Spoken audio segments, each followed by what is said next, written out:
Good afternoon. Welcome, everyone. Welcome to World of EdTech Wednesday. Today's session is Update in NotebookLM, getting started with infographics and slides. My name is Maribel Martinez, Secondary Integration Technology Specialist for secondary schools. And our PD session number is in the chat. Just remember to keep your mic muted, register through the PD system, drop any questions you might have in the chat, and make sure to use remote check-in PSJA Tech. In today's agenda, we'll explore the new infographic feature in NotebookLM, where you will learn how to create instructional visuals and classroom-ready images. And you'll also learn how to use the slide decks in NotebookLM, and you'll be able to transform any existing lesson content into organized, ready-to-use slides that save planning time and support effective instruction.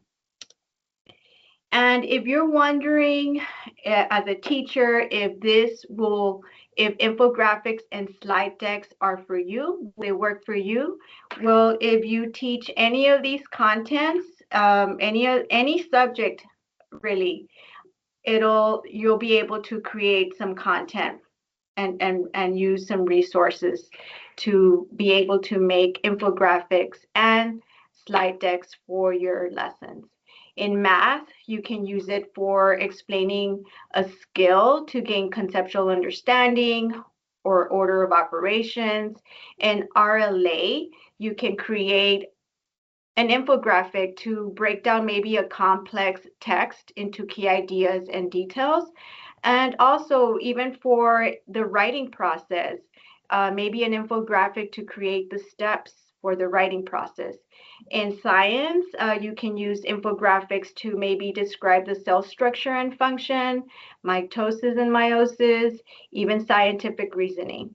And for social studies, you can create infographics to create clear timelines for units or eras, or even organize complex ideas like rights and responsibilities, as well as power structures. So if you're not familiar with NotebookLM, this is what NotebookLM looks like, the landing page for NotebookLM. On the left side, you have the sources area where you can add up to 50 sources. You can add websites, Google Slides, PDFs, anything that you can use to create the content that you need. In the middle, you have the chat box, and towards the end, I'll show you how to configure this chat box in order for your students to use it as a learning guide if you share it through Google Classroom. Also, on the far right, here you have the studio section, and this is where you find the new features, which are infographic and slide deck. I realized today that I can no longer produce any of these more content because there's a cap. You can only do up to 3 per day. Okay, so I will show you though the ones that I have created throughout the week. Okay, but you'll have a chance to create your own.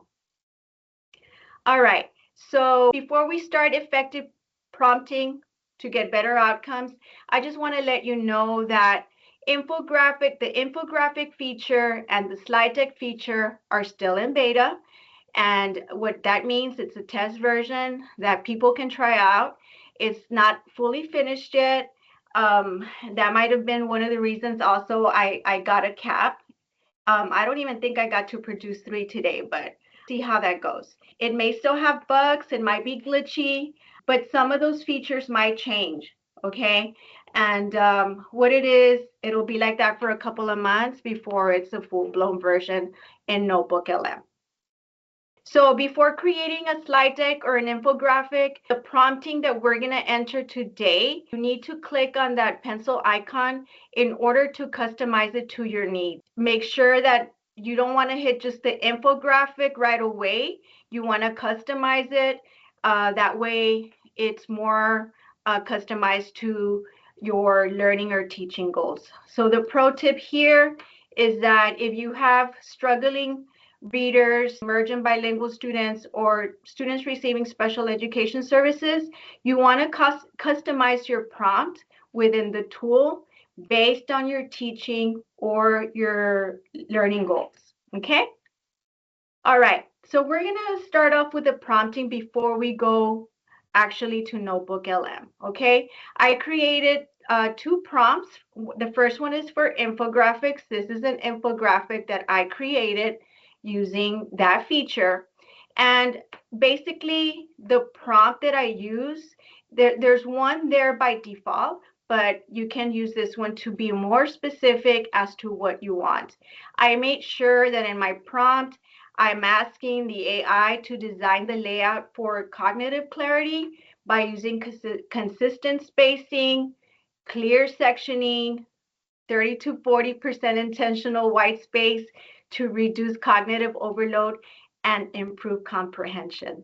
That might seem like a lot, but I want to train my AI model to keep that in mind every time it does an infographic for me. That way I don't, like, if you're putting a lot of sources in there, if you're using more than one resource, you don't want your information to be cramped within that infographic. Okay, so that's for the infographic. And then for the slide deck, this is what the slide deck, an example of one I created. It's just one slide and it's a snippet of it. But in my prompt for this, I went ahead and said that I want to organize the content in my slides in a logical format with clear titles, concise bullet points, a visual step-by-step explanation where appropriate. Use analogies, metaphors, or real-world examples to make ideas easier to understand. Highlight key vocabulary and examples. So that's if you're creating slide decks for your students and you're presenting to them, you want your slide deck to be organized. I'm going to go ahead and copy and paste these prompts into the chat box. That way you can go along with me as I am creating content. So the first one is for the infographic. And the second prompt is for a slide deck. Okay. I'm also going to attach, if just so that you can try it, I'm going to attach a PDF. It's a biology worksheet. So if you have something that you want to, that's in your drive or that's in your downloads or a worksheet or something you already use for your students and it's handy right now, then you can use that to try it out. Okay, so just 2 ways to log in. You can go to notebooklm.google.com. Or my favorite way of logging in to ensure that I'm using my credentials already through my applications .microsoft.com. That way I can automatically log in to Google Classroom. Okay. So I'm going to go through Google Classroom. The reason I like to go through Google Classroom, all of these features that we'll show you here today, you can link them to your Google Classroom for your students. Okay. So I'm going to go on to the left-hand side. You have the Gemini icon. And here are all the tools for educators. But at the very bottom, you explore more Google AI tools. On the far right, you have the NotebookLM icon. I'm going to go to create a notebook. And these are all the notebooks that I have created. Okay. Like I said, I already maxed out the amount of resources I can create for today. So I'm going to show you something that I already created. I'm going to go to this one right here, Cask of Amontillado. Okay. And as you can see on the far left, These are all my resources that I already uploaded. And I created a video, a slide deck, and an infographic. Okay, you're gonna, like, if you're gonna create an infographic first, you're gonna click on the pencil, and it already has some default settings in there. You can choose the language that you want to use for your infographic. If you're creating content for EB students, if you want to create it in Spanish, there you go to the drop-down menu and you click on the language that you need. There's 3 ways to set the margins for your infographic. You have landscape, you have portrait or square. For this one, I'm gonna pick, well, the ones that I've been doing, I've been selecting portrait. And then the level of detail. Do you want it concise, standard, or very detailed? I am trying the standard size. And then here, and describe the infographic you want to create. Then here's where you would put that prompt. Okay, I'm going to go ahead and put that prompt in there.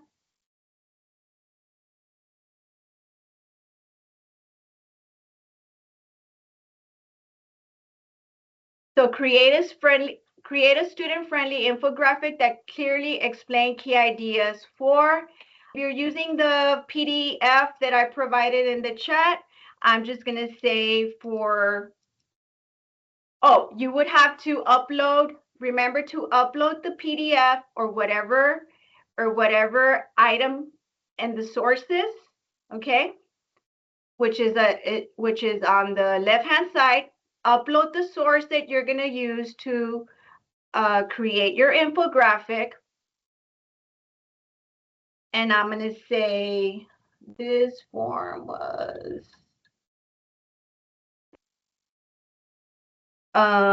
for evolution, using models or examples when helpful, clearly label analogies. So it's the same prompt that I showed you earlier. Are there any questions? Remember to drop any questions that you might have in the chat, or you can unmute yourself to ask any questions. Okay? So once the prompt is there, you've already uploaded your resource, then you can generate. Wow, it's generating for me. I thought it wasn't gonna let me. I guess it's been over 24 hours. And you know what? It's not going to do it because I didn't pick one of the sources here. I put evolution because I was just using it as an example. If I've confused you, please let me know. I will clarify. So once you pick the resource, and it'll take a few minutes. If you're only using one resource, it'll be faster. But as you can see, I have a lot of resources here. I think it's going to try to read all of those because I wasn't very specific. So I'm just going to show you the outcome of the one that I had already done. So this is the infographic that I got based on the prompt that I had already asked, you know, in a previous chat, in a previous prompt. Okay? Any questions? Okay. So now let me show you how to create a slide deck. For a slide deck, remember I also said to click on the pencil so you can get those default settings, change anything that you need. You can change the language. You can either make it into a very detailed slide deck or presenter slides, which are clean, visual aids. Visual slides with talking points for your students and to help you while you speak and teach. And then the prompt,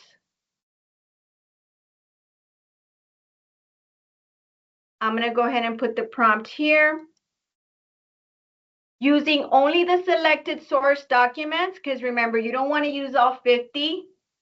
If you wanted to go faster, you probably have to choose 1 or 2 sources and organize the content into logical slides with clear titles, concise bullets, step by step. So that's the whole prompt, right? And then you're going to generate. Okay. So I'm just going to pretend that it already went through. And so now, like this slide deck that I have right here, it read 11 sources and it created this slide deck right here. So that is what it looks like. The only thing, like I said earlier, it's in beta. It gives it to you. Once you download it, it's in a PDF format, but that's okay. You can still turn it into a PowerPoint or into a Google slide deck. And I already have it saved here in my, it was a PDF. I turned it into a PowerPoint. And now what I want to do is I want to put it in my Google Drive to turn it into Google Slides. I'm going to go to my Drive. I'm going to upload it.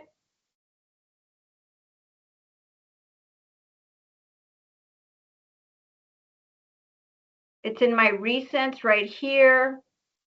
No, but that's not how I want to do it. Hold on. Upload.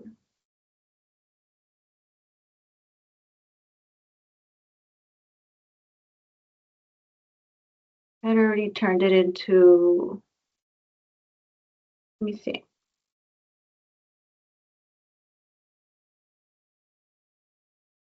Save. It's not picking it up. Let me try it again.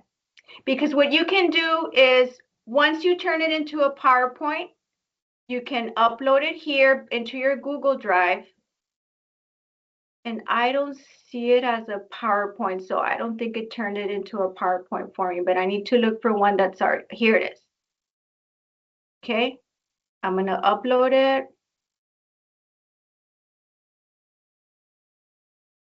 Here it is. It's right here. But from here, it's still, there's one more step because it's reading it here still as a PowerPoint. I'm going to turn it into Google, save as Google Slides. And there it is. Okay. So it takes that extra step.